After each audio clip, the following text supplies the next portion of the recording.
alive, bro. He's no more.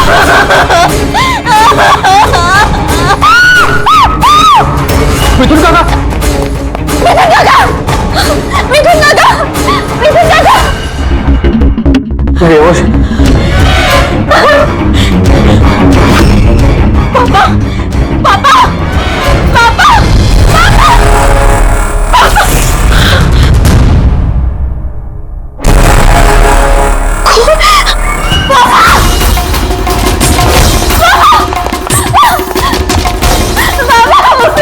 देखो ना जरा पापा को क्या। Sheetal uncle Sheetal. Please please जल्दी डॉक्टर को बुलाओ करो। काम करने जाओ। आरा, आरा। Uncle doctor. एम्बुलेंस को कॉल करो। एम्बुलेंस को कॉल करो अर्जेंट। शीतल, जब तुम वहां खंडाला में थी तब ये सब हुआ? हाँ?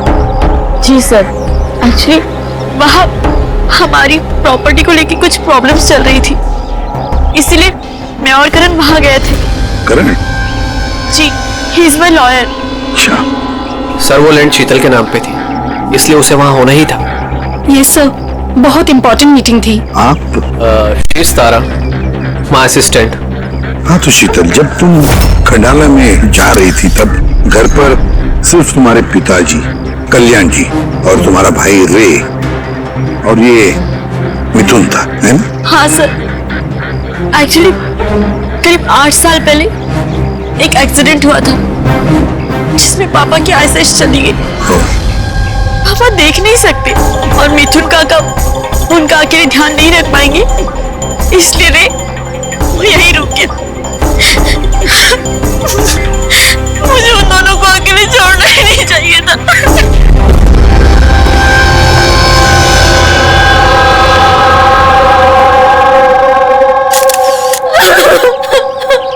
शांत हो जाओ।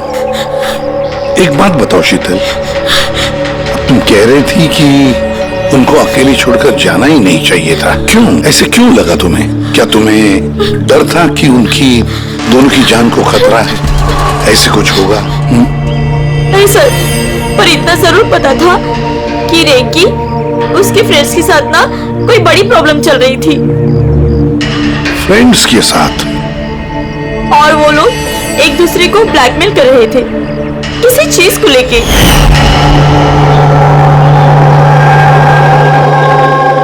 तू ऐसा हम लोग साथ कैसे कर सकता है? एक बार फिर से सोच रहे, अगर यही तेरा फाइनल डिसीजन है तो जानता है कि क्या होगा। आई डोंट केयर, मैं तो सिर्फ सही टाइम का वेट कर रहा हूँ। पर अगर किसी को कुछ पता चल गया तो पागल हो गई हो क्या? अगर तुम ऐसे बिहेव करती रहोगी तो श्योरली किसी ना किसी को तो डाउट हो ही जाएगा। गाइस, अगर हम कंट्रोल में हैं तो वी आर सेफ। गाइस, तुम लोग अपना देख लो, मुझे ऑनेस्टली नहीं पता है कि मैं क्या करने वाला हूँ।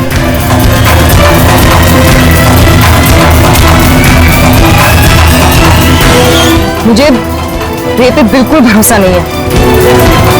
I can't trust him. अगर इसका मुंह खुला तो हम सब फंसेंगे, उससे पहले इसका मुंह बंद करना पड़ेगा।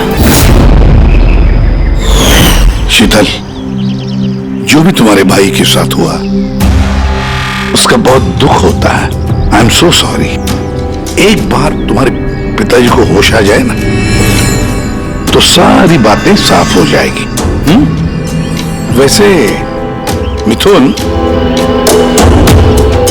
कल रात तुम यहीं पर थे ना? क्या हुआ? क्या जरा ठीक से बताओ। शरीर पे कोई बड़ा घाव नहीं है, बस छोटी मोटी चोटें हैं, लेकिन हाँ फ्रैक्चर थोड़े ज्यादा है।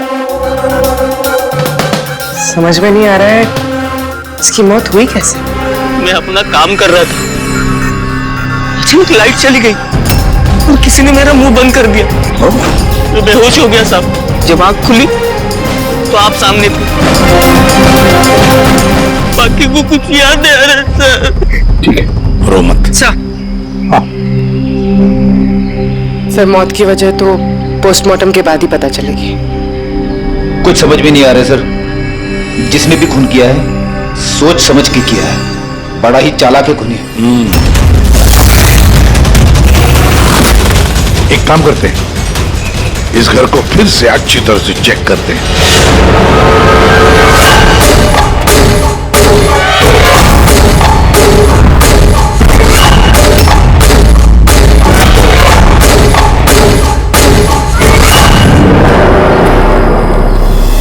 ग्लास तोड़कर अंदर घुसा है घर के अंदर।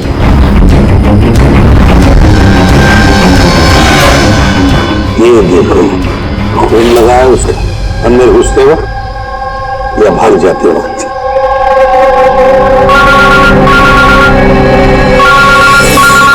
हेलो, एसीपी प्रद्युमन है?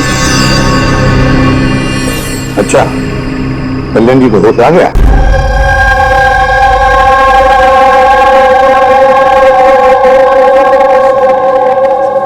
पापा, कल्याण जी, मैं सीआईडी से एसीपी प्रद्युमन। आप मुझे बता सकते हैं क्या हुआ? मैं अपने घर पर था, मुझे तो सिर्फ आवाजें सुनाई देती। रे जोर जोर से चिल्ला रहा था, चीजें यहाँ वहां फेंकी जा रही थी, बहुत शोर था, पता नहीं क्या क्या हो रहा था। और फिर सडनली बाएं हाथ से कोई भाग कर आया और उसने मुझे चाकू मार दिया, शायद बाएं हाथ से। अब इससे पहले कि मैं रे को कुछ रे ठीक है, रे ठीक तो है? शीतल, शीतल, शीतल तू कुछ बोल क्यों नहीं रही? हे भगवान, हे भगवान। जो भी कुछ हुआ हम उसे बदल तो नहीं सकते, लेकिन जिसने भी आपकी बेटी की जान ली है उसे सजा दिलाने की पूरी कोशिश करेंगे। हाँ कल्याण जी, आपने कहा कि कोई बाएं साइड से आकर उसने आप पर चाकू का वार किया है, लेफ्ट हैंड साइड से। ये कुछ खास बात याद आती है उस आदमी के बारे में? हाँ, कोई खास बात? हाँ, वो जरूर लेफ्ट हैंडेड था, लेफ्ट हैंडेड था वो।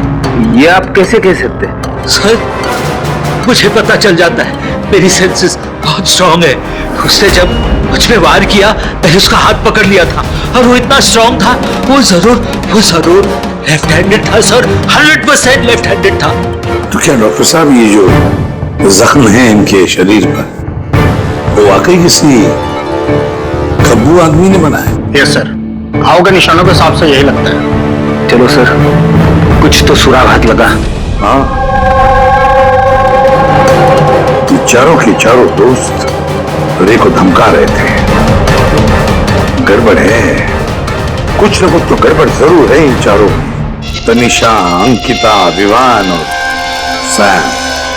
उठाओ इन चारों को, उठाओ।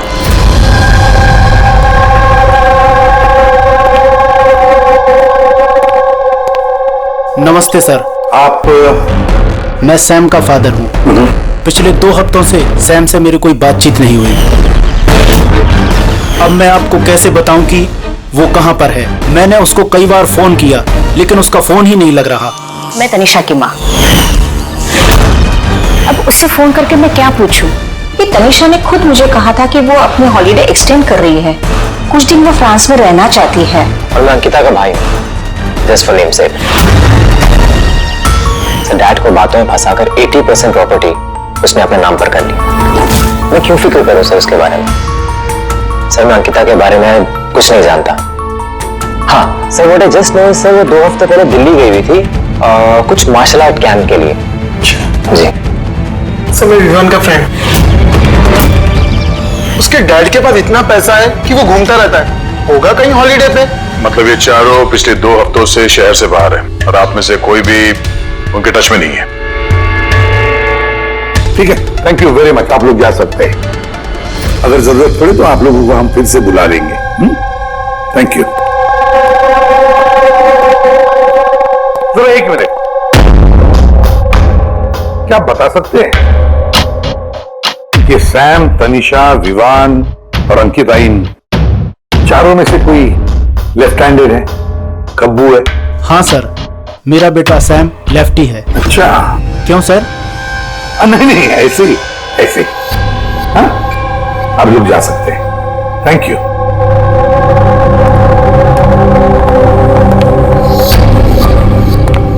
सर, कहीं ऐसा तो नहीं कि इन चारों ने मिलके रे को मार दिया हो सकता है सर, और उसी डर की वजह से ये चारों कहीं ना कहीं जाके छुप के बैठे होंगे। सर, ये चारों की लोकेशन का पता चल गया। सर, कल रात सैम, तनीषा, अंकिता और विवान, इन चारों की मोबाइल लोकेशंस शीतल के घर के 3 किलोमीटर के रेडियस में थी। सैम, तनीषा, अंकिता, विवान, रे, उन पांचों में कोई एक राज छुपा हुआ है। कोई ऐसा राज जो वो पांचों किसी को बताना नहीं चाहते थे। वो राज अपने पास ही रखना चाहते थे। हो सकता है ये रे कमजोर पड़ गया हो, बस तो राज किसी को पता ना चले। रे किसी को ना पता, इसलिए रे को खत्म कर दिया। ये पता करना होगा सर कि वो कौन सा राज था जिसकी वजह से रे की जान चली गई। सर, एक बात समझ में नहीं आ रही है, ये चारों फरार क्यों हो गए? इन्हें तो खून करते हुए किसी ने देखा ही नहीं। एग्जैक्टली, लाइट चली गई थी सर, और वो कल्याण जी देख नहीं सकते थे और नौकर मिथुन बेहोश पड़ा था, तो वहां से भागकर कोई शक अपने ऊपर ओढ़ के क्यों लेगा? सर, पता नहीं क्यों ऐसा लगता है कुछ मिसिंग है। जब ट्रेस करना शुरू करते हैं सर, अगर ये शहर से बाहर गए हैं तो किसी railway station, airport, bus station, hotel से तो गए होंगे, तो उनके क्रेडिट कार्ड और डेबिट कार्ड के डिटेल्स निकलवाते हैं। या कहीं से भी हो, जहां से भी हो, इन चारों के लोकेशन के बारे में हमें इंफॉर्मेशन चाहिए, जल्द से जल्द। हाँ, बोल सारुण के। ये रे की हड्डियों का एक्सरे। इस रे पर बहुत जबरदस्त ताकत के साथ वार किया गया। एक झटके में इसकी गर्दन की हड्डी टूट गई। बस एक बार तो इसके रिब केज पर इतना जबरदस्त किया गया है कि एक ही झटके में इसके रिब केज की बाईं हड्डियां 12 की 12 पसलियां एक साथ एक झटके में टूट गई। वो भी कमाल की बात यह है कि एक ही सिमेट्री में। एक झटके में 12 पसलियां? नतीजा हार्ट का रुक जाना, हार्ट ब्लॉक। इसके हार्ट पर जबरदस्त प्रेशर पड़ा। कमाल की बात यह है बॉस कि जितनी ताकत के साथ इस पर वार किया गया है, इतनी ताकत हाथों से या किसी भी हथियार से पैदा नहीं की जा सकती। इसे देख करके तो ऐसा लगता है जैसे खूनी जानता था बॉस, खूनी जानता था कि किस पॉइंट पर वार किया जाए कि एक ही झटके में सारी की सारी पसलियां एक साथ टूट जाए, एक सिमेट्री। हाथों से कोई इतना फोर्स तो पैदा नहीं कर सकता। हाँ, कर सकता है अगर कोई मार्शल आर्ट्स का जानकार हो तो, जैसे कुंफू, कराटे, ताइक्वांडो, इन सब में खास किस्म के मूव्स होते हैं जिससे इतना फोर्स पैदा किया जा सकता है। यह हो सकता है बॉस। अभी अटैक उसी ने किया जिसे मार्शल आर्ट्स की जानकारी है, जैसे आर्मी बैकग्राउंड का कोई। Martial arts? वो लड़की भी तो गई है ना दिल्ली में मार्शल आर्ट्स का कैंप अटेंड करने के लिए। क्या नाम है उस लड़की का? अंकिता। अंकिता के भाई ने तो हमें ये बताया। Sir what I just known sir, वो 2 हफ्ते पहले दिल्ली गई हुई थी कुछ मार्शल आर्ट कैंप के लिए। और सर, कत्ल की रात उसका फोन शीतल के घर के आसपास ही था, उसी ने किया होगा। सैम के साथ मिलके। कल्याण जी पर जिसने भी चाकू का वार किया था वो आदमी खब्बू था, लेफ्ट हैंडेड। हाँ सर, मेरा बेटा सैम लेफ्टी है। ये हो सकता है क्योंकि शीतल के घर की जिस खिड़की पर से हमें वो ब्लड सैंपल मिला था, उसका डीएनए सैम के डैड के डीएनए के साथ मैच होता है। मतलब सैम वही था और अंकिता भी। बस अब हमें ये पता लगाना है कि ये सैम, तनीषा, अंकिता और विवान इस वक्त है कहां पर। अच्छा, आप कैब ड्राइवर, आप उस वक्त कहाँ थे?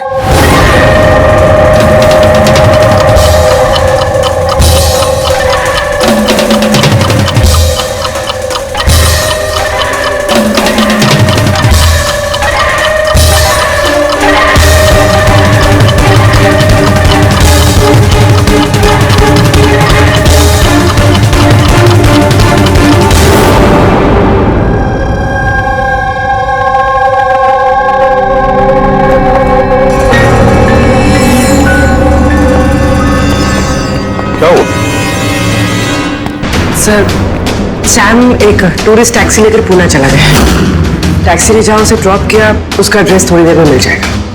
सर, पिछले 24 घंटे में ये तनीषा ने पंचगनी में अपना एटीएम कार्ड 3 बार यूज किया सर। ये अंकिता तो बड़ी अजीब है। दिसंबर 2017 में इसने बोरिवली के ज्वाला डी मार्केट से 5 सिम कार्ड खरीदे थे। हाँ सर, ये वही जगह है जहां पे यूज सिम कार्ड मिलते हैं। और सर, ये सब के सब 10 दिसंबर 2017 को महाबलेश्वर गए थे और 14 दिसंबर को लौटे। सर, इन्हें लग रहा था कि इन्हें कोई पकड़ेगा नहीं, लेकिन इनसे एक गलती हो गई। ये जो अंकिता है सर, इससे जो सिम कार्ड्स लिए थे उसकी लोकेशन हमें महाबलेश्वर से 15 किलोमीटर आगे हाउस होल्ड में मिली। Brilliant job, absolutely brilliant job. बस अब नाउ नो वेस्टिंग टाइम, हम टीम बनाते हैं और काम शुरू करते हैं। लेकिन सर 5 सिम कार्ड, वो भी यूज्ड, कर क्या रहे हैं ये लोग? जो भी कर रहे हैं करने दो, पर पछताएंगे जरूर, बहुत पछताएंगे।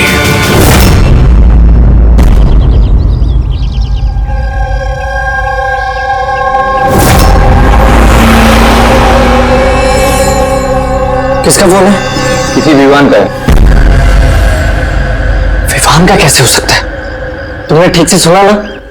अब उसने विवान का तो विवान ही होगा, मुझे क्या पता, आप बात करो। हेलो, कौन बोल रहा है? मैंने बोला था कि आज के बाद हम कांटेक्ट में नहीं आएंगे। तो कॉल क्यों किया? और तुझे पता कैसे चल रहा कि मैं यहाँ हूं? ओके, तो वहीं रुक, मैं आ रहा हूं।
बीच रास्ते इसकी बॉडी मिली है सर। किसी ने दिन दहाड़े भरे मार्केट में गोली मारी है। लॉन्ग डिस्टेंस शॉट था, ऑब्वियसली स्नाइपर होगा। स्नाइपर लॉन्ग डिस्टेंस से गोली चलाई, मतलब किसी को पता भी नहीं चला होगा कि गोली चली कहां से और फिर गोली चलाई किसने। Anyway, thank you very much. जी सर। सर, हम लोग तनीषा तक पहुंचने ही वाले थे कि किसी ने इसे भी मार दिया। वही तो सर, ये इत्तेफाक तो नहीं हो सकता सर।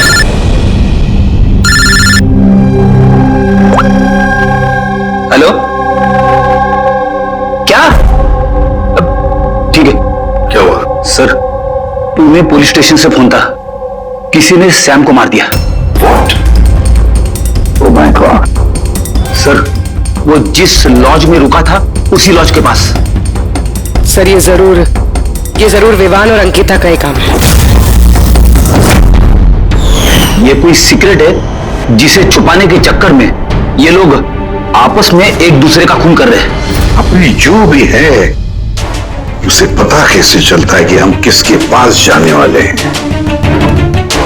4 में से 2 बज गए हैं, विवान और अंकिता।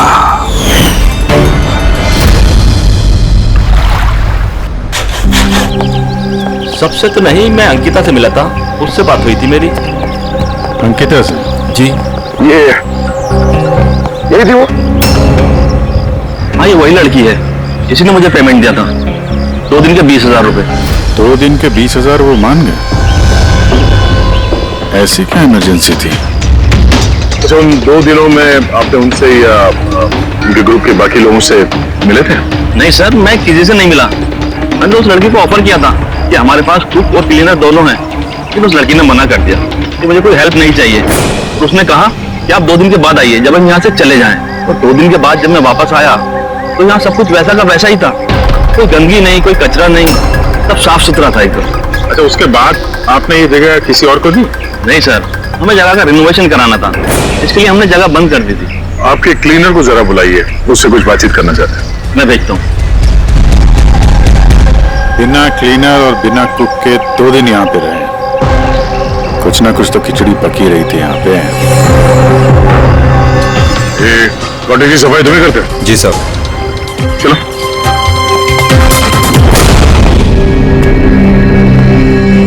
अच्छा, जब वो 5 लोग यहाँ से गए, उसके बाद जब तुमने यहाँ की साफ सफाई की तो कुछ मिला इधर उधर या कुछ अजीब लगा तुम्हें? नहीं सर, वो लोग तो बहुत अच्छे थे। जाने से पहले पूरी जगह को एकदम चकाचक साफ करके गए। पता नहीं कौन सा साबुन, क्या डिटर्जेंट यूज किया, पूरा घर चमका दिया था। वाह, सफाई हो रही है। ये कौन सा डिटर्जेंट है मैडम जी? अरे कुछ नहीं, वो रात को पार्टी हुई थी ना तो ज्यादा गंदा हो गया है। तुम लोग हम कर लेंगे। एक मिनट। ये लो, ये लेके जाओ। हाँ, जाओ।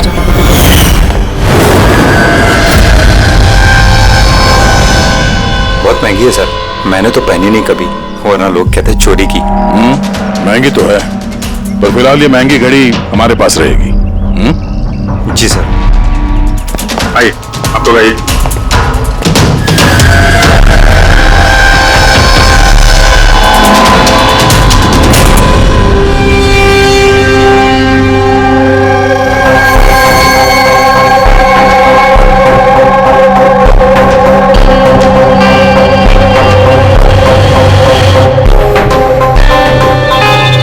सर, सैम, तनीषा और रे तीनों का तो मर्डर हो गया है।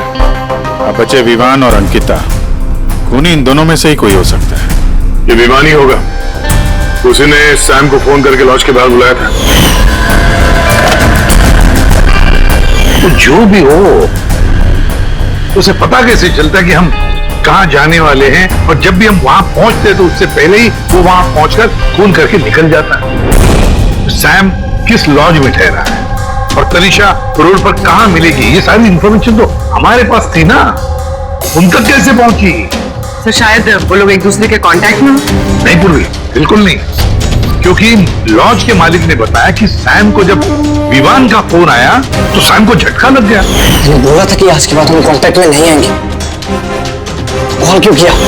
बॉस, क्राइम सीन पर ये जो शोपीस मिला है, इस पर ऑक्सीजन प्रोड्यूसिंग डिटर्जेंट मिला है। इसे ऑक्सीजन प्रोड्यूसिंग डिटर्जेंट से साफ किया गया है। ये क्या? रेडी एक ऐसा डिटर्जेंट होता है जिससे सारे के सारे एविडेंस एकदम साफ किए जा सकते हैं, खून के निशान तक। हमें कोई डीएनए नहीं मिल सकता। मतलब सर, ये ऑलरेडी रूम में खून हुआ था। एग्जैक्टली। और हाँ, ये घड़ी, इस पर अलग अलग लोगों की उंगलियों के निशान तो है ही, साथ ही इस पे मुझे किसी का डीएनए भी मिला है। तो शायद रे इसी खून का पर्दाफाश करने वाला होगा। पूर्व एक काम करो, ब्यूरो में जाओ, खून की रिपोर्ट चेक करो, मिसिंग पर्सन की रिपोर्ट चेक करो, देखो किसी भी रिपोर्ट में इस घड़ी का जिक्र किया है क्या। यार, इन 5 में से बचे हैं 2, विवान और अंकिता। अगर खूनी विवान या अंकिता को कांटेक्ट करना चाहे तो फिर वो जो 5 यूज्ड सिम कार्ड्स है ना, वो इनके पास होंगे। उन्हीं में से किसी नंबर पर वो फोन करेगा, है ना। वो नंबर ट्रैक करते हैं। सर, तनीषा का खून हुआ पंचगनी में, सैम का खून हुआ पुणे में। दोनों जगहें 100 किलोमीटर दूर, जबकि खून हुए सेम टाइम पे। और एक ही टाइम पे कोई 2 जगहों पे कैसे हो सकता है सर? कोई तो है जो इस प्लान में शामिल है। मान लिया गया कि कोई और है इस खूनी के साथ। एक बार ये विवान और अंकिता हमारे पंजे में आ जाए ना, तब सारे सवालों का जवाब मिल जाएगा। एक काम करो अभिजीत, साइबर डिवीजन से एक हैकर को बुला दो।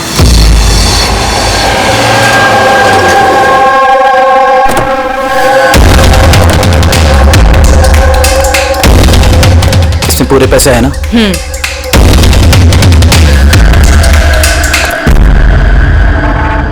एक मिसिंग रिपोर्ट तो दर्ज हुई है जिसमें इस घड़ी के बारे में लिखा हुआ है। कोई रणधीर कुमार नाम का एनआरआई था। कब फाइल हुई थी ये रिपोर्ट? 6 दिसंबर 2017। कोई करण जोशी ने फाइल की थी। जी ये देखिए।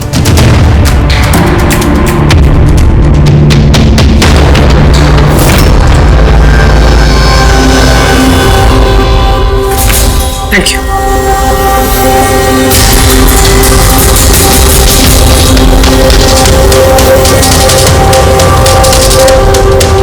कहीं उन लोगों ने इस रणधीर को तो नहीं मार डाला? और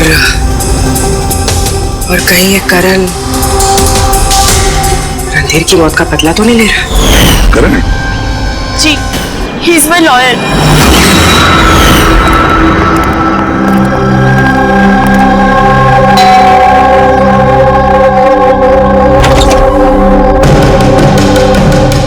good to see you. I hope इसमें पैसे पूरे हो गए। हाँ पूरे पैसे हैं। आओ अंदर।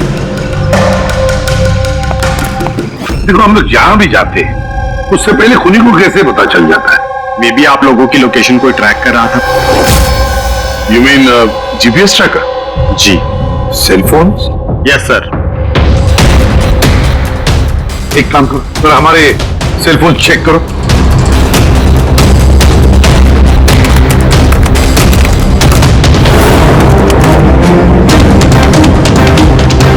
तुमने पैसे मांगे थे, हम लेकर आए हैं। अब वो एविडेंस दो और सब खत्म करो। खत्म करूं? जैसे तुम लोगों ने रणधीर को खत्म किया था। करण, हमें सबूत दो। देता हूं, लेकिन उससे पहले मैं तुम्हें किसी से बुलाना चाहता हूं। कौन? बुलाता हूं।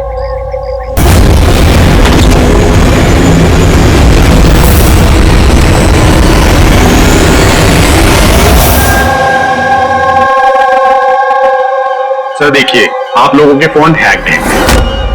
व्हाट?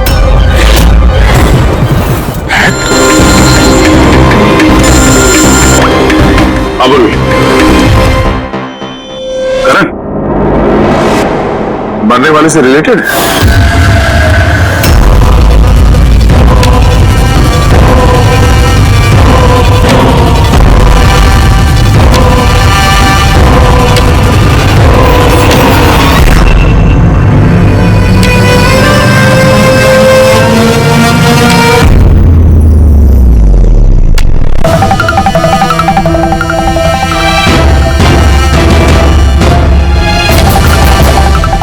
जो सजा रणधीर तुम लोगों को देने वाला था, अब हम तुम्हें देंगे। जैसे सैम,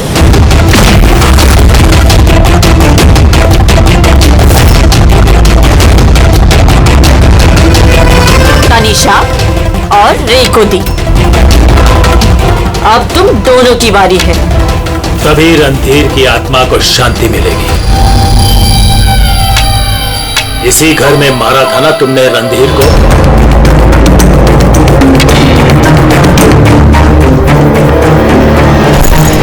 करण,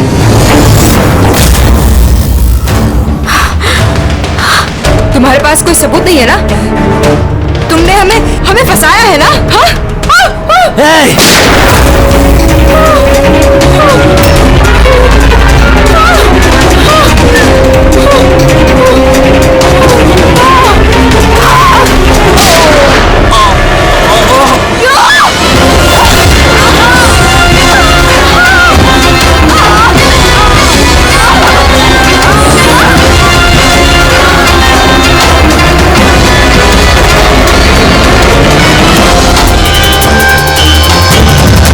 तुम्हें क्या मालूम? तुम तो देख भी नहीं सकते, पर मानना तो पड़ेगा। बस यही प्रॉब्लम है आजकल के तुम जैसे नौजवानों की। बहुत जल्दी होती है तुम जैसे आजकल के नौजवानों को किसी भी नतीजे पे पहुंचने के लिए। ये पकड़ो, कौन कहता है कि तुम्हें देखने के लिए मुझे नजरों की जरूरत है?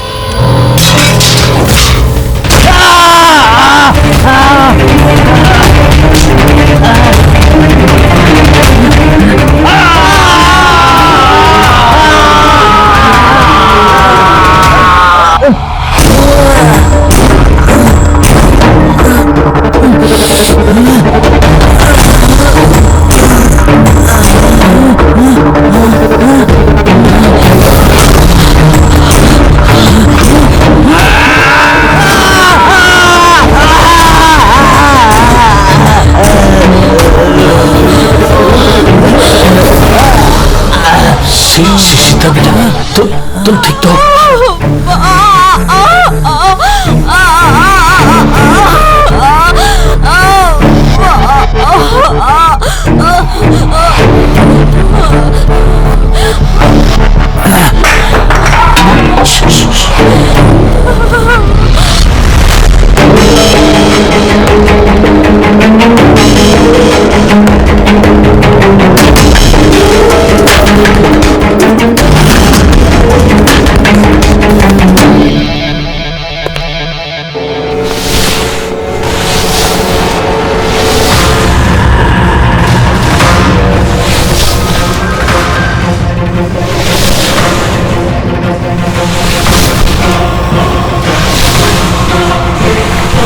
बरसों से मैं स्पेशल फोर्सेस में था। दुश्मनों को तो मैं चुटकी भर में सूंघ कर निकाल देता था। फिर तुम तो बच्चे हो।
मैं तो अंधा हूं ऑफिसर, लेकिन आप देखकर बताइए कि मैंने उसका सारा शरीर बेकार कर दिया है या नहीं, या दूं एक और?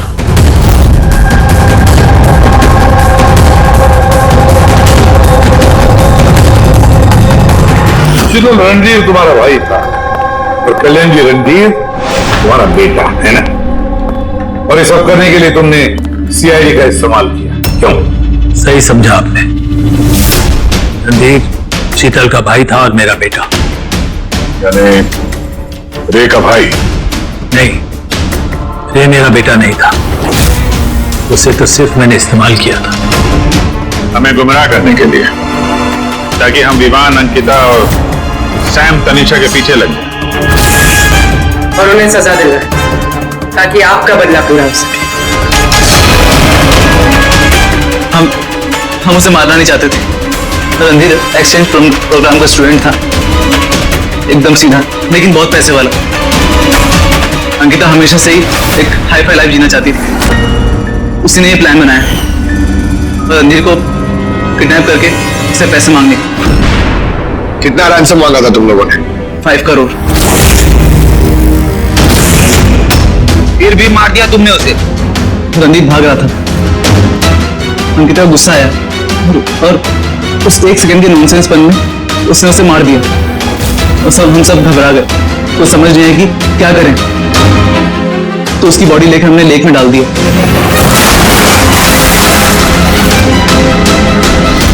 रे को ये बात हजम नहीं हुई है? और यहीं पर तुम्हारा प्लान गड़बड़ हो गया। सर वो रणधीर की इंडिया में सारी रिस्पॉन्सिबिलिटी मेरी थी। कल्याण अंकल और शीतल तो न्यूयॉर्क में थे, लेकिन रणधीर का केयरटेकर मैं यहाँ था। इन लोगों को पैसा देने के बाद भी इन्होंने रणधीर को नहीं छोड़ा, मार दिया। तो मैं घबरा गया, मुझे कुछ समझ नहीं आया। फिर एक दिन रे का कॉल आया। मुझे बिलीव नहीं हो रहा है कि हमने उसको I'm sorry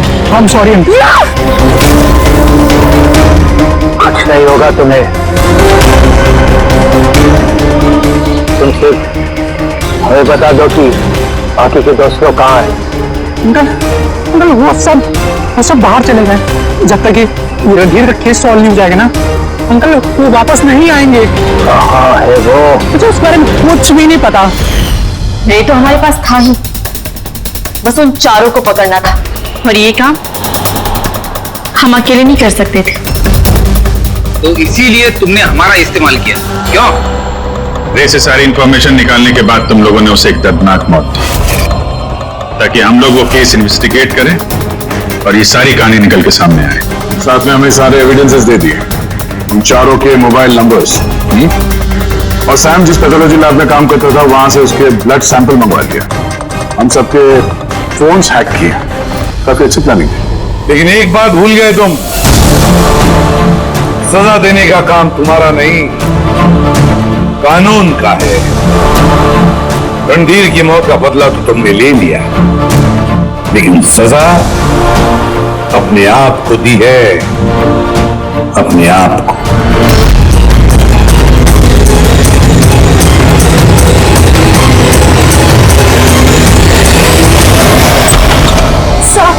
sir please help me, किसी की जान खतरे में, प्लीज हेल्प मी। एक मिनट रुके। प्लीज रिलैक्स, एक मिनट बैठिए, आइए। Please save her life, please आप सेव हर लाइफ। बैठिए आप प्लीज, वो लीजिए।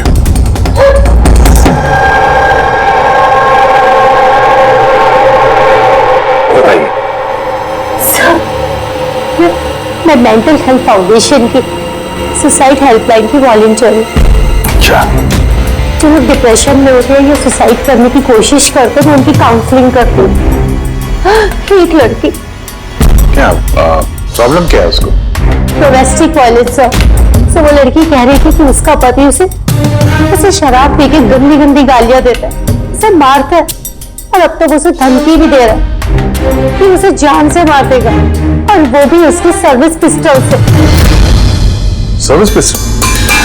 ये आपको कैसे पता कि उसके पास जो गन है वो सर्विस पिस्टल है? सर ये वर्ड उस लड़की ने यूज किया था, सर्विस पिस्टल। सर कोई आर्मी वाला या पुलिस वाला होगा, तो आपने उसको बोला नहीं कि पुलिस में कंप्लेन करे जाके? कहा था मैंने उसे। हंसने लगी वो, कहती है कि पुलिस में उसकी कोई हेल्प नहीं कर सकती। आज वो सुसाइड कमिट कर लेगी। उसके पेट में 7 महीने का बच्चा भी है। My God. अभी थोड़ी देर पहले कॉल किया था उसने। हेलो हेलो दीदी, दीदी मैं बोल रही हूँ। हाँ ये कैसी हो तुम? दीदी मैं बहुत परेशान हो गई हूँ, और अब मैंने डिसाइड कर लिया है, अब मैं अपना डिसीजन नहीं बदलूंगी। मेरी बात सुनो, तुम ऐसा कुछ नहीं करने वाली हो, सुन रही हो ना तुम? आज मेरी गोद भराई है, और आपको पता है थोड़ी देर में सारे रिलेटिव्स बस पकड़कर सतारा वापस चले जाएंगे। मैं इस घर में एकदम अकेली रह जाऊंगी उस जानवर के साथ। तुम ऐसा कुछ नहीं करने वाली, मैंने तुमसे पहले भी कहा था ना, प्लीज तुम पुलिस के पास जाओ, पुलिस विल हेल्प यू। दीदी आप जानती है ना मैं पुलिस के पास नहीं जा सकती। तुम अपने होने वाले बच्चे के बारे में सोचो। अरे तुम्हारा बच्चा तुम्हारे पेट में है। उसी के बारे में सोच रही हूँ दीदी। अगर आज मैंने अपना इरादा बदल लिया तो 2 महीने बाद मैं अपने बच्चे को कैसी दुनिया में जन्म दूंगी बताइए? मैं उसे ऐसा बाप नहीं दे सकती।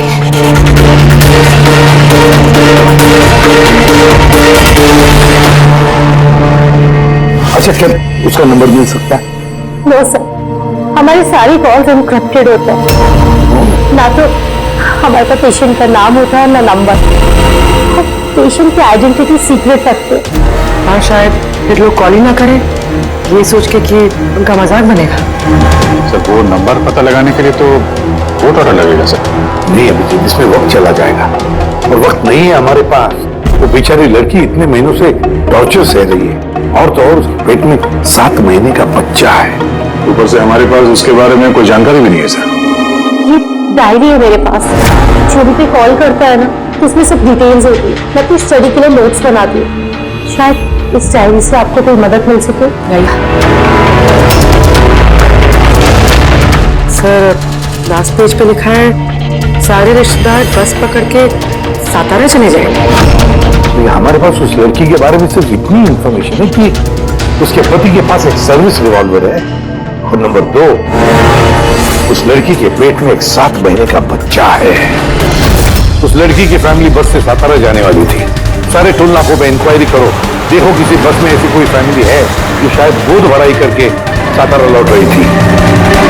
शहर में जितने भी गायनेकोलॉजिस्ट हैं उन सबके पेशेंट्स की लिस्ट चेक करो और देखो ऐसा कौन सा पेशेंट है जो अभी 7 महीने की प्रेग्नेंट है। सर, ये वो आखिरी बस डिपो है जहां से सतारा की बस जाती है।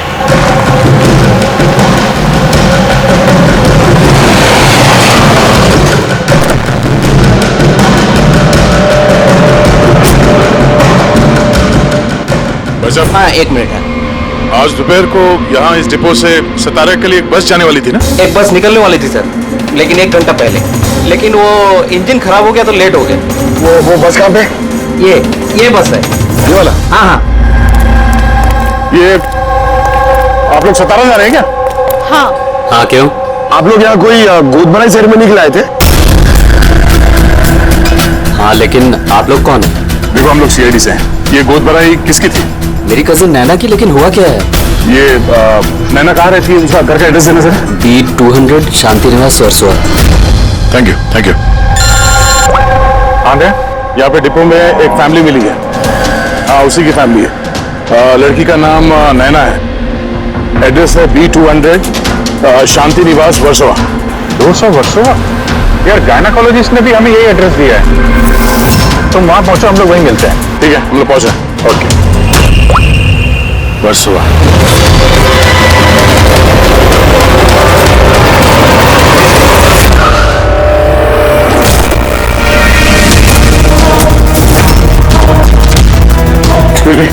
हम लोग सीआईडी से। ये नैना का कमरा कहाँ है? हाँ। सर ऊपर जाके राइट, लेकिन क्या हुआ सर?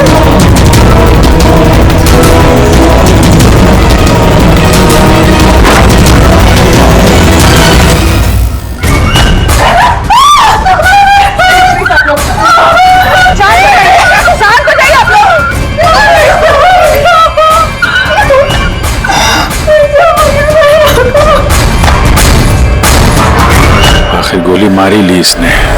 गोली चिन के नीचे से ऊपर की तरफ चली है। सर काफी खून बह चुका है। लगता है बहुत समय हो गया है।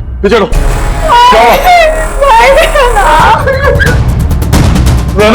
नहीं। ये क्या हुआ नैना को? इंस्पेक्टर अमन, तुम इसे जानती हो? हाँ, हम लोग ट्रेनिंग एकेडमी में साथ में थे। क्यों किया ऐसे नैना ने? ये तो अब आप ही बताएंगे। बताओ। इसे टॉर्चर करते थे, मारते थे, हाँ, डराते धमकाते थे, तो क्या एक्सपेक्ट कर रहे थे तुम? क्या करती है? हाँ? कमिटमेंट ऑफ सुसाइड के लिए अंदर जाओगे तुम? सर, ये क्या कह रहे हैं आप लोग? अमन भाई ऐसा नहीं कर सकते। सर, आप लोग ये ठीक नहीं कर रहे हैं। सर प्लीज ऐसा मत करिए। कितना मेंटल टॉर्चर हुआ होगा इसे। अपनी सर में गोली मारी। इसको बाहर लेके जाओ और तुम बाहर चलो। सोसाइटी के बाहर चलिए आप लोग। ऐसा मत करिए। आप बाहर चलिए। बाहर आइए, प्लीज। बाहर चलिए आप लोग। चलिए बाहर चलिए। आखिर वही हुआ जो राधा ने बोला था। गोली मारी ली इसने। बॉडी को फॉरेंसिक लैब भेज देते हैं और एसीपी साहब को इन्फॉर्म कर देते हैं कि नैना को हम लोग बचा नहीं पाए। वो फोन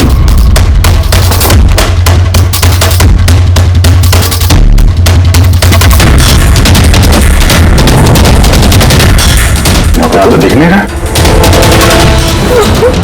ये नैना का फोन किसी ने देखा है क्या? आपको मालूम है? किसी ने कहीं देखा हो? हाँ? सर मैं फोन करती हूँ उसके नंबर पर।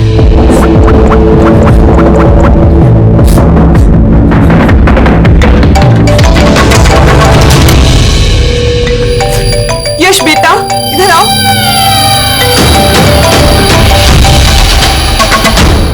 फोन तुम्हारे पास है, निकालो।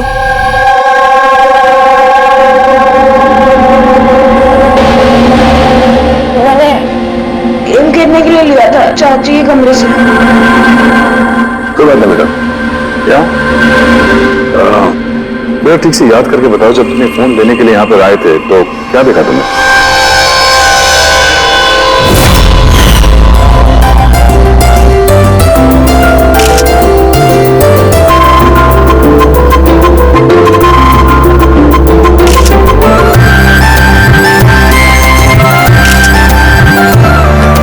नैना कितनी खुश लग रही है ना। चाची अब मेरे से मोबाइल पे गेम खेलोगे ना? गेम? अभी अभी तो इतने सारे लोग हैं और मेरा फोन भी मेरे रूम में पड़ा है, तो अभी तो नहीं खेल सकते। अगर बाद में खेलो तो चलेगा। अभी ना तुम जाके अपने फ्रेंड्स के साथ खेलो, ठीक है? जाओ। अरे भाई फोटो खिंचाओ ना भाभी के साथ में। मैं जा रहा हूँ।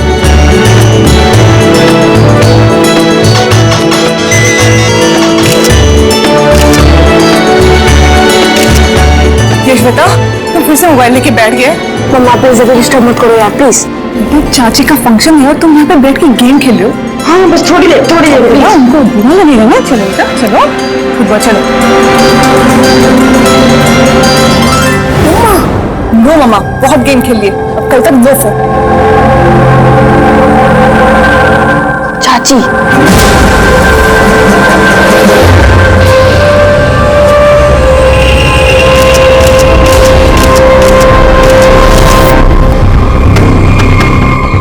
चाची का फोन किधर होगा?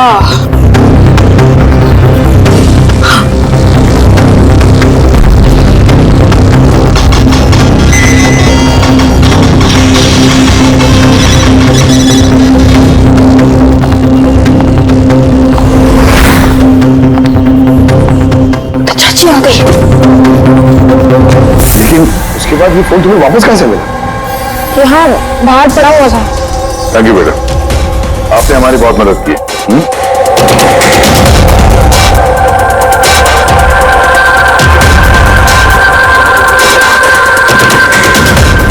मिस्टर अमन, आप खुद बताएंगे या हम लोगों को पूछना पड़ेगा?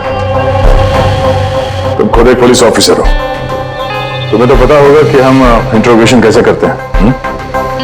सर मैं अमन को ट्रेनिंग के दिनों से जानती हूँ। He was one of the best officers. Sir मुझे नहीं लगता है कि अमन ऐसा कर सकता है। लोग बदलते हैं पूर्वी, सारे एविडेंस अमन के खिलाफ है, ये तुम अच्छी तरह से जानती हो। मुझे विश्वास नहीं हो रहा कि आप सब लोग ये सच समझ रहे हैं कि मैंने नैना पे हाथ उठाया होगा। बहुत प्यार करता था मैं उससे। अरे होने वाले बच्चे की मां बनने वाली थी वो, मतलब मैं उसे कैसे? तुम और तुमने उसे टॉर्चर किया और इसलिए वो बेचारी डिप्रेशन में चली गई। गलत फहमी है आपकी, कभी डिप्रेशन में नहीं थी, हमेशा हंसती खेलती रहती थी, मुस्कुराती हुई लड़की थी वो। मतलब वो सुसाइड कैसे कर सकती है वो? अरे तो फिर वो मेंटल हेल्थ फाउंडेशन में बार बार फोन क्यों करती थी? पिछले कुछ महीनों में 10 कॉल। मुझे इसका कोई आइडिया नहीं है। कॉल करके इसकी डिलीट कर देती होगी, इसलिए तुम्हें पता नहीं चला। सर भाई ऐसा नहीं कर सकते, वो तो नैना से बहुत प्यार करते थे और नैना तो खुश रहती थी। अगर नैना तुमसे खुश थी तो उसने हेल्पलाइन में फोन करके ये क्यों बोला कि तुम उसे टॉर्चर करते हो, उसे मारते हो, उसे धक्का देते हो? क्यों अमन, जवाब दो। फिर भी जवाब होगा तो देगा ना ये। इसकी टॉर्चर की वजह से वो बेचारी डिप्रेशन में चली गई और फिर सुसाइड कर लिया उसने। डिप्रेशन में अक्सर इंसान अपने दिल की बातें किसी से शेयर नहीं करते। हो सकता है इसी वजह से नैना कितनी तकलीफ में थी ये किसी को पता ही नहीं चला। फिर भी एटलीस्ट तुम तो मेरा यकीन करो, यू नो मी वेल, नैना कभी सुसाइड नहीं करेगी, कभी सुसाइड नहीं करेगी। ले जाओ इसे, चलो, आप मेरी बात क्यों नहीं सुन रहे? नैना कभी सुसाइड नहीं कर सकती। चलो सर, मेरी बात सुनिए सर, नैना ने सुसाइड नहीं किया है। सर मेरी बात सुनिए एक बार सर, सर एक बार।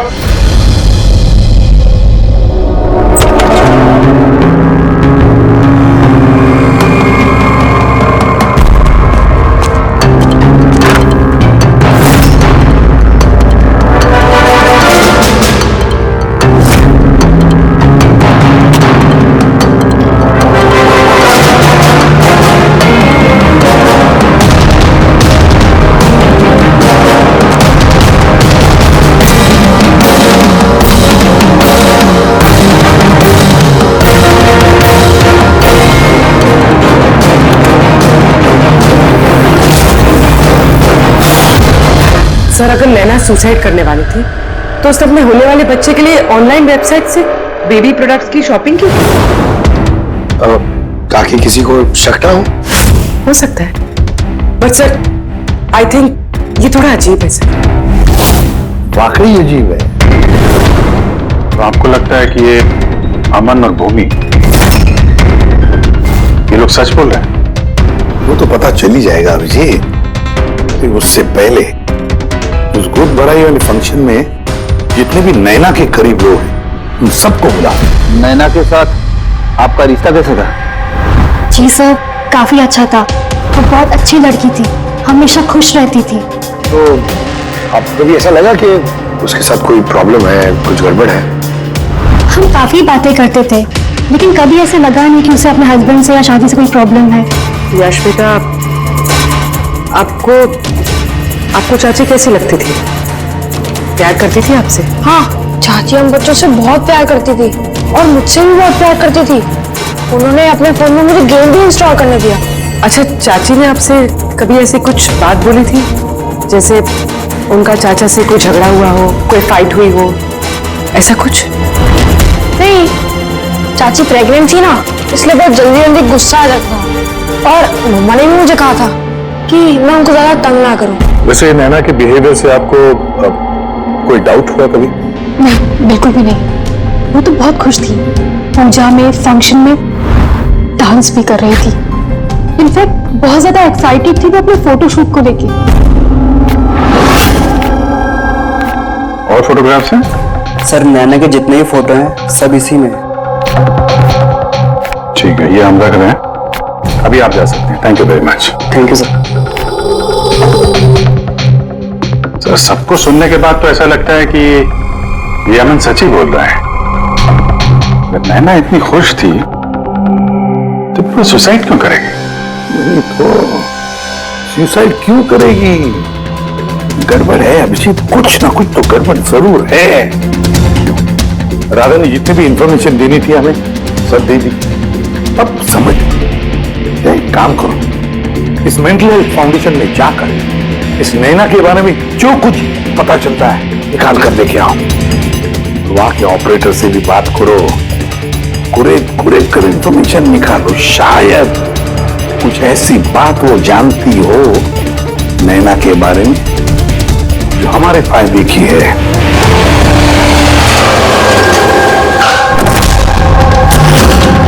हम सीआईडी से आपसे कुछ पूछताछ कर लेंगे। ये नंबर से आपके फाउंडेशन के हेडलाइन पर एक लेडी कॉल करती थी, उन्होंने सुसाइड कर लिया। इसकी पूरी इंफॉर्मेशन चाहिए हमें, कब कॉल किया था, कितनी बार किया था, कॉल टाइम, पूरी डिटेल। मैं भी चेक करता हूँ।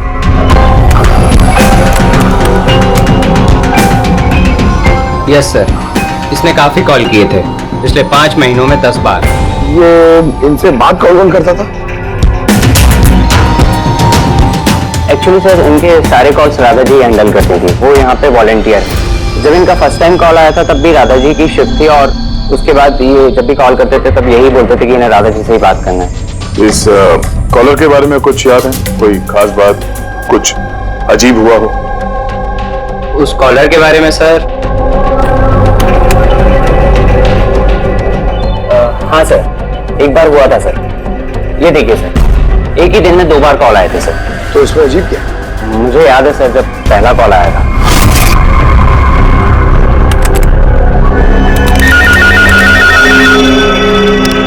Hello how may I help you? Hello, मुझे राधा जी से बात करनी है। जी श्योर। हेलो राधा जी, आपके लिए कॉल है। थोड़ी देर बाद उसी नंबर से वापस कॉल आया। Hello, how may I help you? Hello, मैं नैना बोल रही हूँ। कुछ टाइम पहले आपके पास मेरे नंबर से कोई कॉल आई है ना, और 7 मिनट आपसे बात भी हुई है। आप प्लीज मुझे बताएंगे आप कहाँ से बात कर रहे हैं? मैम, ये मेंटल हेल्थ फाउंडेशन का हेल्पलाइन नंबर है। हम लोग उन लोगों की काउंसलिंग करते हैं जो डिप्रेशन में आके सुसाइड अटेम्प्ट करने की कोशिश करते हैं। What? Suicide helpline? Yes ma'am. Mostly caller sir अपना नाम कभी नहीं बताते, लेकिन इन्होंने आगे से खुद ही बता दिया। सर, नैना ने राधा को कभी अपना नाम नहीं बताया था, तो फिर वो ऑपरेटर को क्यों बताएगी? हमें इस नंबर की कॉल हिस्ट्री चाहिए। 1 महीने पहले नैना के फोन से किसी ने हेल्पलाइन पे फोन किया था, और ये रहा उसका रिकॉर्ड।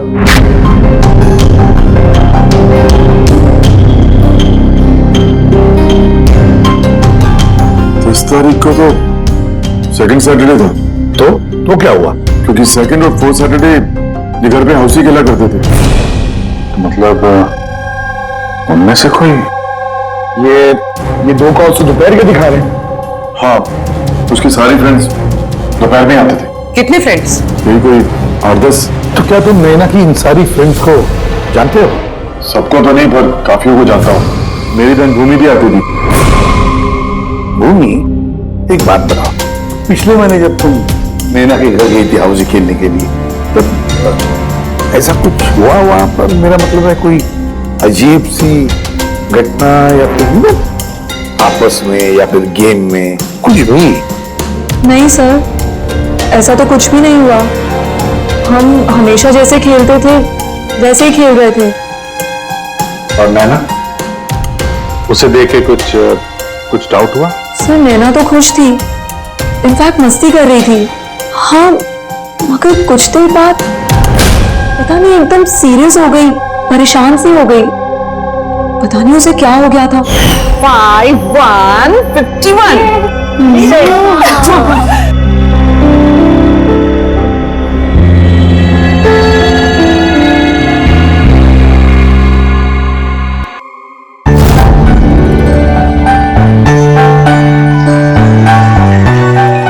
लगता है इसका जो होने वाला बेबी है ना, बहुत लकी है वो।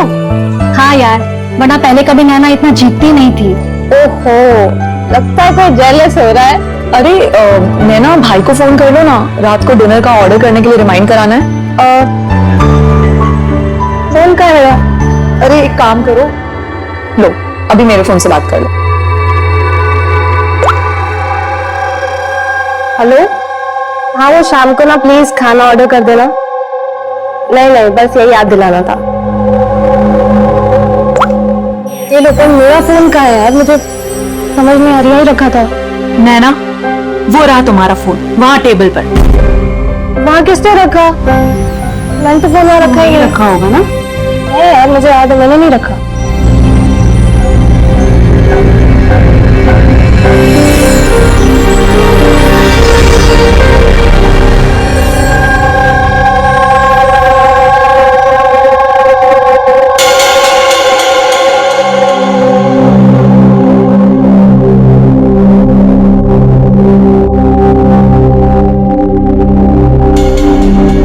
किसने कॉल किया होगा?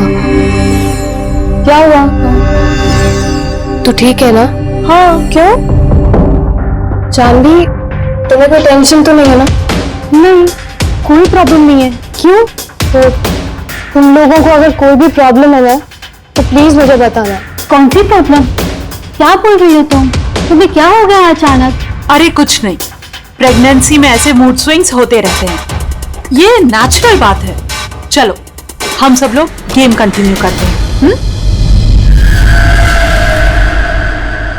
सर, नैना भूमि के फोन से अमन से बात करी थी दोपहर 1:03 से लेकर 1:04 तक। 1:04 तक?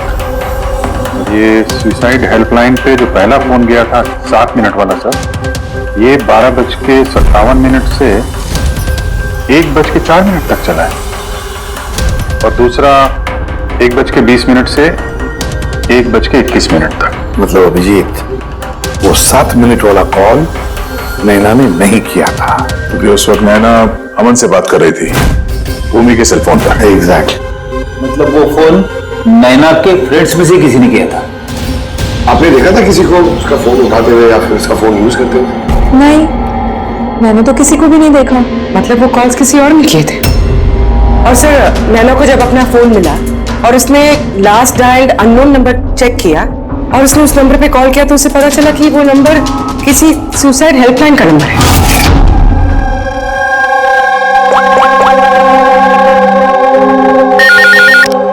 Hello, how may I help you? Hello, मैं नैना बोल रही हूँ। और कुछ टाइम पहले आपके पास मेरे नंबर से कोई कॉल आई है ना, और 7 मिनट आपसे बात भी हुई है। आप प्लीज मुझे बताएंगे आप कहाँ से बात कर रहे हैं? मैम, ये मेंटल हेल्थ फाउंडेशन का हेल्पलाइन नंबर है। हम लोग उन लोगों की काउंसलिंग करते हैं जो डिप्रेशन में आके सुसाइड अटेम्प्ट करने की कोशिश करते हैं। व्हाट? Suicide helpline? ये जानकर वो परेशान हो गई और सोच में पड़ गई कि सुसाइड कौन करना चाहता है। सर, अगर ये फोन कॉल नैना ने नहीं किया है तो इससे पहले जितने फोन कॉल्स किए गए हैं हो सकता है वो भी नैना ने नहीं, किसी और ने किया। भूमि, तुम हाउसी खेलते वक्त डायरी रखते हो ना? मेरा मतलब है स्कोर रखते हो ना हर प्लेयर का? बस वो डायरी हमें चाहिए। Okay sir. ये हर सेशन में ये 4 नाम है सर जो हमेशा मौजूद होते थे। भूमि, पारुल, जानवी और शीतल।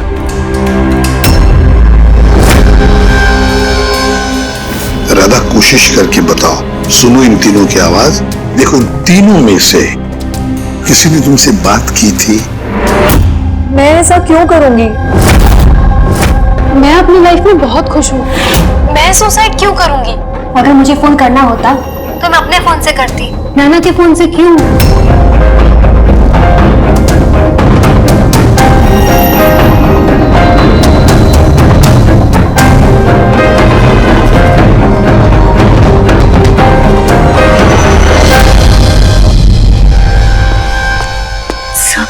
सर, इन तीनों में से कोई आवाज नहीं है। सर, ये तीनों तो साफ मना कर रहे हैं। बस एक शीतल बची है, उसके बारे में कुछ पता ही नहीं चल पा रहा है। कुछ पता नहीं चल पा रहा है मतलब क्या? सर, इन तीनों में से कोई शीतल को जानता ही नहीं। जानवी बता रही थी कि शीतल नैना को उसके गायनेकोलॉजिस्ट के क्लिनिक में मिली थी और वहां पर उनकी ऐसी ही दोस्ती हुई। शीतल को कोई भी पर्सनली नहीं जानता है। कोई बात नहीं, तीनों की हेल्प लेते हैं और शीतल का स्केच बनवाते हैं, फिर देखेंगे।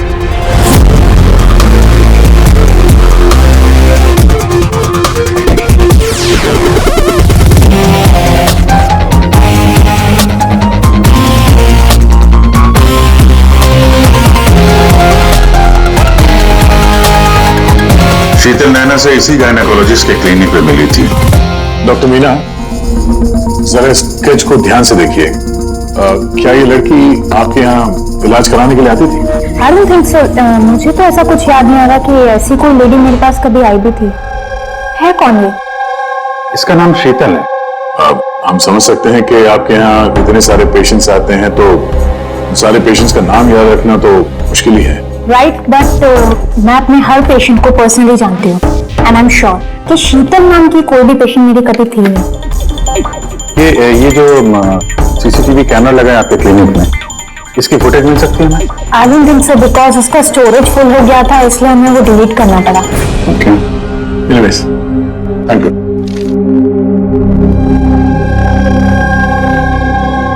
लगता है ये शीतल कभी पेशेंट थी ही नहीं, सिर्फ नैना से दोस्ती करनी आई थी। यही प्लान था उसका कि नैना से दोस्ती करके उसके घर में घुसने का। प्रोफेशनल फ्रॉड लगती है, रोकना पड़ेगा उसे। तुमने इसे देखा है? ये तो शीतल है, नैना की फ्रेंड। ये अक्सर घर पे आती थी। नैना और शीतल की दोस्ती कब और कैसे हुई कुछ मालूम है तुम्हें? नहीं, मैं नहीं जानता, पर क्या फर्क पड़ता है? जब मेरी नैना नहीं रही तो इन सबका ये क्या पागलपन है, हा? जरा सोचो, अगर तुम निर्दोष हो तो इसका मतलब है कि कोई तो तुम्हें फंसाने की कोशिश कर रहा है। तुम्हें नैना की मौत का जिम्मेदार ठहरा कर उसे फायदा होने वाला, इसीलिए वो तुम्हें फंसा रहा है। कौन हो सकता है जिसे तुम्हारे और नैना के लिए नफरत है। मैं नहीं जानता। तो फिर भूमि कहीं प्रॉपर्टी के चक्कर में उसने तो नहीं? नहीं, भूमि ऐसा कभी नहीं कर सकती, क्योंकि वो तो नैना से बहुत प्यार करती थी। तो कोई प्रोफेशनल राइवलरी? एक पुलिस वाले के तो हर जगह दुश्मन होते हैं। नहीं, मेरे साथ ऐसा कुछ नहीं था। मैंने अपनी ड्यूटी में ना तो कभी किसी गैंगस्टर को पकड़वाया, ना ही किसी बड़े गैंगस्टर को मारा, कभी रिश्वत नहीं ली। पूरे करियर में बस एक बार गोली चली मुझसे। किस पर गोली चलाई थी तुमने? छोटा मोटा फ्रॉडस्टर था विशेष, उसे अरेस्ट करने गए थे तो बस वहीं गोली चल गई।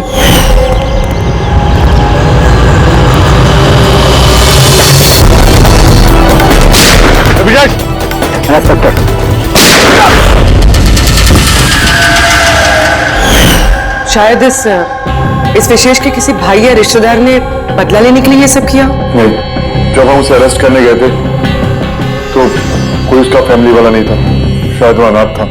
ठीक है, अगर विशेष के आसपास का ही कोई है तो हम उसे नहीं छोड़ेंगे।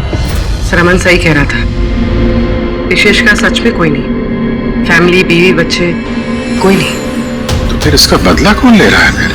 फैमिली वाले नहीं, दोस्त ही सही। दोस्तों ने लिया होगा बदला। दोस्ती के लिए आजकल कौन अपनी जान खतरे में डालता है सर?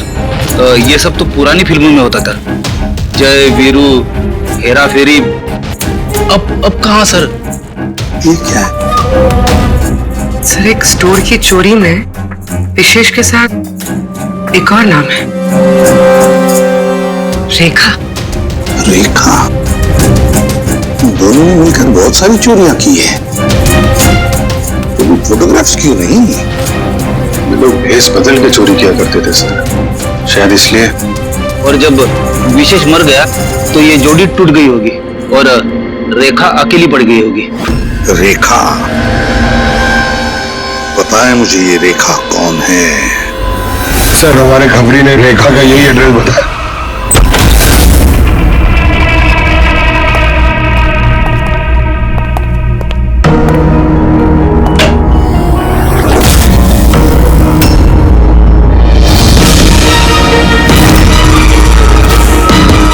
देखो जरा।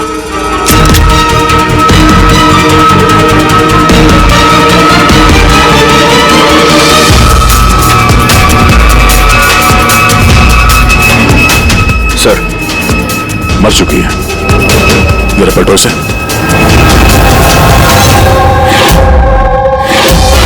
शीतल? हमारा शक सही था, शीतल ही रेखा है। मगर सर हम लोग को तो लग रहा था ये सब शीतल ने किया है। पंकज कोई और ही है सबके पीछे। उसे पता चल गया था कि हम शीतल तक किसी बिहार में पहुंच जाएंगे।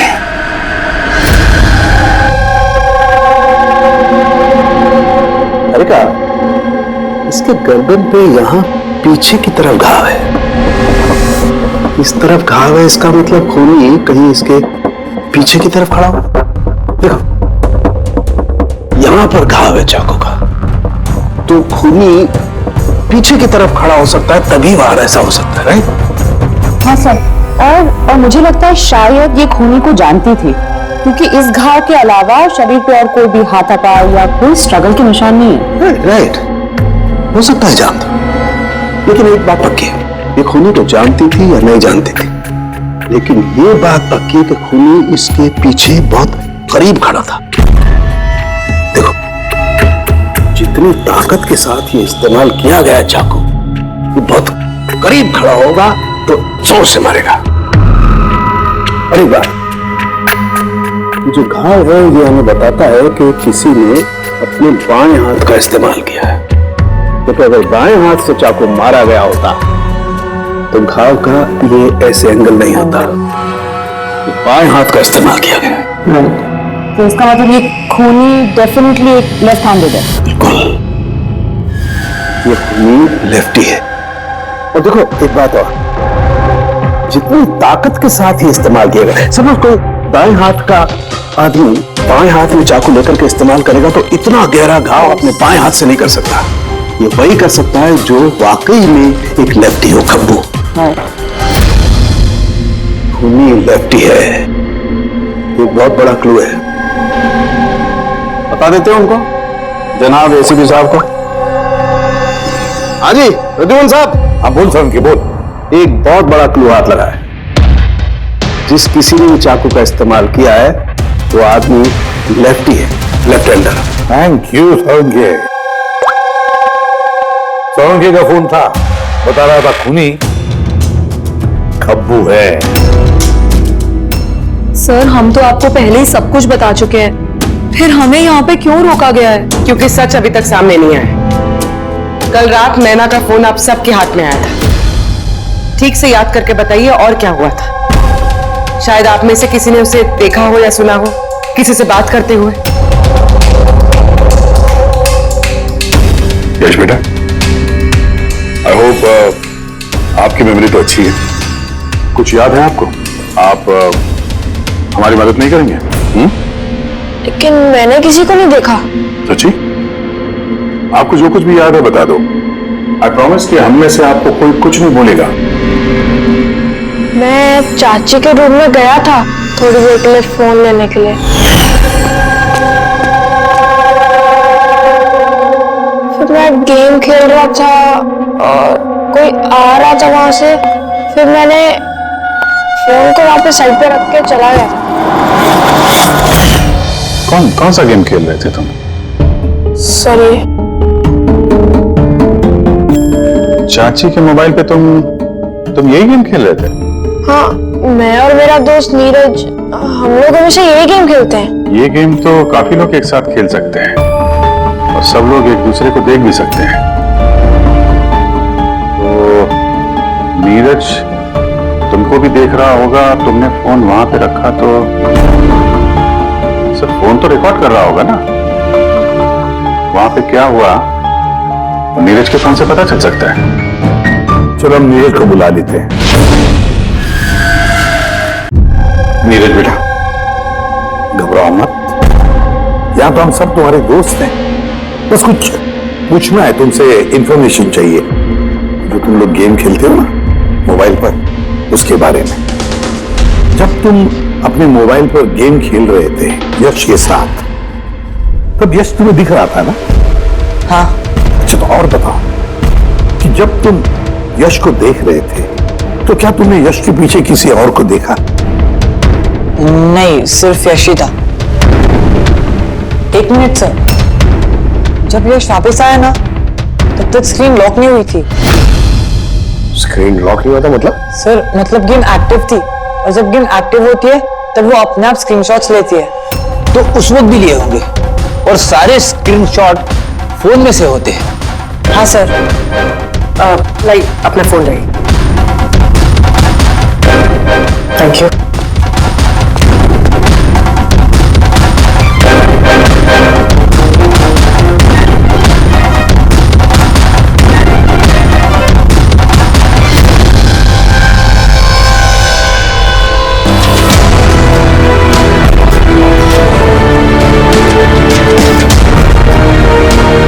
ये कौन? ये नैना तो नहीं लगती। नहीं, ये नैना नहीं है।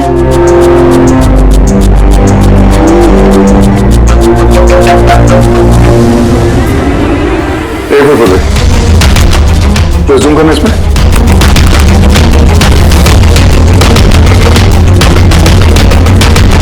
मेहंदी और लेफ्ट हैंड, इसके हाथों में मेहंदी इतनी फैली हुई क्यों है? वो इसलिए अभी क्योंकि ये हाथ जिस औरत का है वो औरत वहां बाकी सारे लोगों के हाथों में मेहंदी बनाने आई थी। खब्बू थी वो। सबसे पहले उसने शीतल से हेल्पलाइन पर फोन करवाया। वो राधा को कॉल ट्रांसफर करिए ना प्लीज। Ji sure. मुझसे और सहन नहीं होता है दीदी। फिर उसने शीतल को पैसे दिए और कहा, नैना आपके रूम में आपका कोई मेहमान आपको बुला रहा है। और मौका देखते ही उसने नैना को गोली मार दी। आखिर है कौन ये मेहंदी वाली औरत? मुझे नहीं पता वो कौन थी। इनफैक्ट कोई भी नहीं जानता था उसे। नैना ने कहा था कि शीतल ने रिकमेंड किया है उसे और वही लेकर आई थी अपने साथ में। और वो भी नहीं पता कि उसे क्यों लाया था। अपना काम भी ठीक से नहीं कर रही थी, वो बद्दी से मेहंदी सबको लगा रही थी। देखना जानवी कैसे मेहंदी लगा रही है, ये बराबर से लगा भी नहीं रही है। आपको मेहंदी लगाने नहीं आती क्या? ऐसा लग रहा है किसी ने बना के मिटा दिया। वो मेहंदी इतना खराब लगा रही थी तो शीतल ने उसे क्यों भेजा? किसी को भी शक होगा। कौन हो सकती है? मुझे पता है सर, वो हमारी आंखों के सामने थी।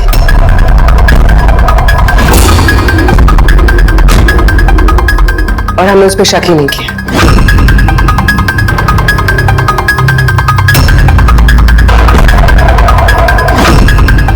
आप आगे आइए।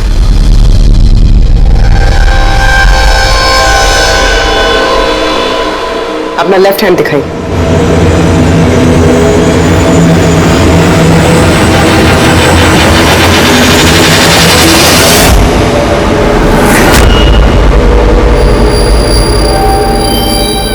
ये देखिए सर। राधा जी? सर मैंने इनकी वो डायरी घंटों तक देखी है। उसमें भी इंक ऐसी फैली हुई थी जैसे इनके हाथ में ये मेहंदी फैली हुई है। जो भी लेफ्ट हैंडेड होता है वो जब किसी कागज पर लिखता है तो ऐसे लिखता है, तो जो कुछ लिखा हुआ है पहले ही उसके ऊपर से उसका हाथ घसीटता है और वो स्याही या फिर रंग लग जाता है हाथों पर, जैसे राधा के हाथों पर लगा है ना? क्यों मारा तुमने नैना को? क्या बिगाड़ा उसने तुम्हारा है? क्योंकि तुमने मारा मेरे विशेष को। जान ले ली तुमने मेरे विशेष की। प्यार करती थी मैं विशेष को, उसके बच्चे की मां बनने वाली थी मैं। और तुमने एनकाउंटर में से गोली मार दिया मेरे विशेष को। तुमने मार दिया तुमने मेरे बच्चे को। और इसलिए तुमने फैसला कर दिया कि तुम अमन से बदला लो। हाँ, जब मुझे पता चला कि विशेष इस दुनिया में नहीं है, तो इस सदमे से मेरा बच्चा मेरी कोख में ही मर गया। सिर्फ इसकी वजह से तुमने जान लिया मेरे बच्चे की। जब मुझे पता चला कि नैना मां बनने वाली है, तो मेरा खून खौल उठा। जो खुशी मुझे नहीं मिली वो खुशी मैं नैना को कैसे दे सकती थी? मार डाला मैंने नैना को, मार डाला उसे। तो इसीलिए तुमने मेंटल हेल्थ फाउंडेशन में एज ए वॉलंटियर नौकरी करना शुरू कर दिया। और शीतल ने तुम्हें नहीं, तुमने शीतल को काम दिया नैना से दोस्ती करने का। हाँ, शीतल को मैंने भेजा था नैना के घर। तो नैना के घर से मुझे फोन किया कर मेरी हेल्पलाइन नंबर पर, और लोगों से पूछा करे मेरे बारे में। और दूध भराई में भी मुझे शीतल ही नैना के घर बुलाया था। और मैं वही थी। मुझसे अब और सहन नहीं होता है दीदी, मैं जा रही हूँ। अब अपना आखिरी काम करो, नीचे जाके नैना को यहाँ भेजो। अभी भेजती हूँ। मोबाइल को बाहर रख के जाना। आपके रूम में आपका कोई मेहमान आपको बुला रहा है। अमन को अब पता चलेगा अकेले होने का एहसास क्या होता है। ये तो होना ही था। एक माँ से उसका बच्चा छीनकर माँ बनने जा रही थी, इसीलिए मैंने मार डाला नैना को। और उसके बाद होशियारी करके तुम सीआईडी के पास भाग के आई ताकि हमको तुम पे शक ना हो और हम अमन के पीछे लग जाए। और जब तुमने देखा कि हम लोग अमन को अरेस्ट नहीं कर रहे, तो तुमने शीतल को भी मार दिया अपनी गवाह मिटाने के लिए। तो राधा, ये कैसा बदला दिया तुमने? कानून तुम्हें कभी माफ नहीं करेगा। कड़ी से कड़ी सजा होगी तुम्हें। जिंदगी भर जेल की सलाखों के पीछे बैठना पड़ेगा। इस तरह के और भी एपिसोड देखने के लिए हमारे चैनल को सब्सक्राइब करें और बेल आइकन दबाना ना भूलें।